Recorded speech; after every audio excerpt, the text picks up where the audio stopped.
So, yesterday we had two by-elections, one in Wellingborough and one in Kingswood. And I thought I'd just have a little look at them. The one in Wellingborough, during the last election, the turnout was 64.3%, and yesterday it was 38%.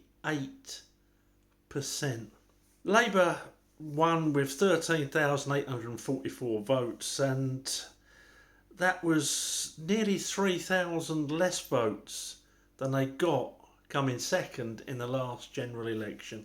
Reform's Ben Habib has been lauded this morning for getting 13% of the vote, but that means Reform aren't really exciting people, are they?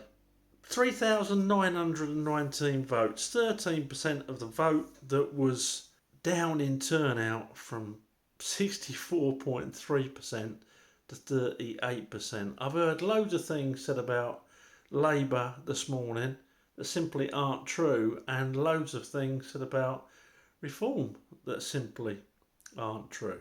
Now, you know I hate the Tories, you know I can't stand Starmer and Labour, and you know I've got no time for Reform or Tice, because to me it's not a democratic party, it's the British EU. They haven't got members, they've got supporters. Those people can't influence the policies of the parties, and during COVID, at a certain time, Bull and Tice advocated for mandatory vaccines. And for me, that's a no-no. I don't care if they change their mind. At some point, they wanted to go against the Nuremberg Code and go against your human right for bodily autonomy. So I'm not going to go on about that because I've gone on about it enough.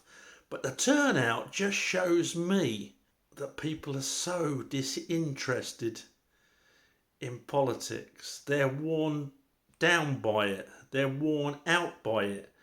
They don't see Labour as an alternative to the Tories. And the Tory vote was basically split, wasn't it? By Reform. In Kingswood, Labour got 11,176 votes and the Tories 8,675, Reform with 2,578. If Reform hadn't stood, presumably then, the Tories would have got 11,253 and won that by-election, presumably, after a recount. Now, the big winner, the turnout, 37.1%. So as in Wellingborough, less than 4 people out of every 10 who were eligible to vote. In the last election in Kingswood, the turnout was 72%. Now, I don't know if loads of Tory voters have stayed at home, but there's a lot of people not infused by Labour and, like me, not infused by Reform. Beware a wolf in sheep's clothing. But I think less than 4 out of 10 people going out to vote just shows the state that we're in. The Tories have let us down. They haven't stopped the boats. Illegal immigration and immigration is through the roof. Not that I think that's our biggest problem when we've got pensioners freezing to death because of the energy prices, when we've got families who can't afford to get a shop anymore because of the high food prices, when we're giving money away left, right and centre for proxy wars. I despair. And on my knees, Starmer isn't an alternative. And when you look at his potential bench, Diane Abbott, I hope she's not going to be put in charge of the economy. Not with her calculator. And people like David Lammy, very statesman-like now, getting away from his anti-white racist comments of old. I like to see a diverse cabinet. I like to see equal opportunity. I like to see people genuinely good at their job. I don't care what colour they are, what religion they are. If they're going to make this country better, then so be it. But no, yesterday There's Labour patting themselves on the back, not sure why, when I look at those results in detail. There's the Tories saying, oh, well, things might get better. And they might for the Tories, but let's face it, they're going to have to get an awful lot better. And they've had 13 years. And what have they done? They've run this country into the ground. The Tories presided over COVID. There weren't people dropping dead in the streets. There were loads of non-government scientists saying this disease isn't that harmful to anyone apart from the elderly and those with comorbidities. Did the government listen? No. Did they act? They brought in draconian laws, which shows you their mindset. And the police aided and abetted them. There was no common sense used by anyone. And what did Starmer want? He wanted even longer lockdowns. He wanted mandatory vaccinations in the NHS and in care, and so did Reform at one point, but they've changed their mind. So bodily autonomy wasn't important to them, but it is now, with an election coming up.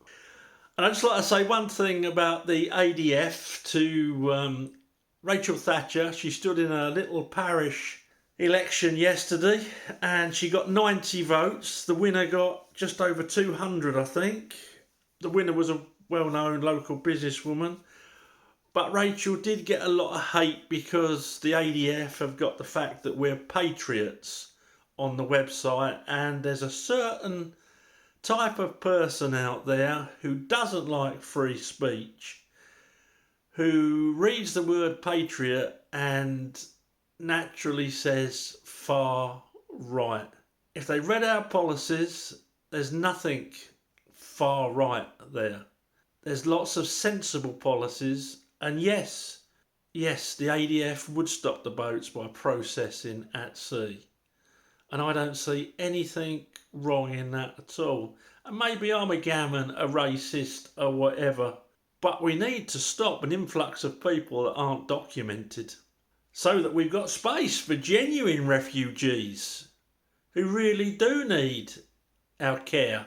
My point being anyway, Rachel got a load of, you know, these spoilt ballots, she got called all sorts on there. So Rachel, don't take any notice.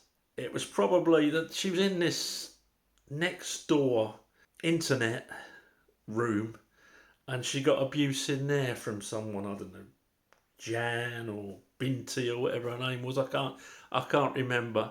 But these people, they don't stand themselves to try and make their local community better and their town better and their country better, but they're there sniping. Oh, let's go and spoil the ballot.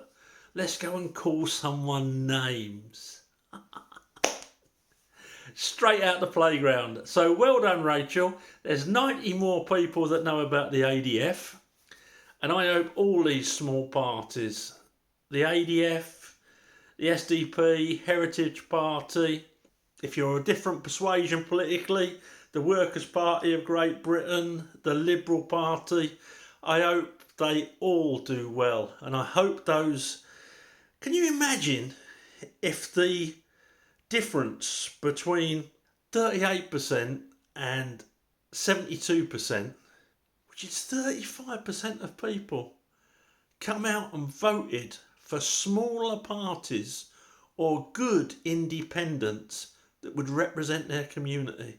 Can you imagine? That'd be real democracy. I, for one, am going to try my best to make that happen, and I hope you do too. Right, got loads of stuff off my chest there. Little news update from Politics with Glenn.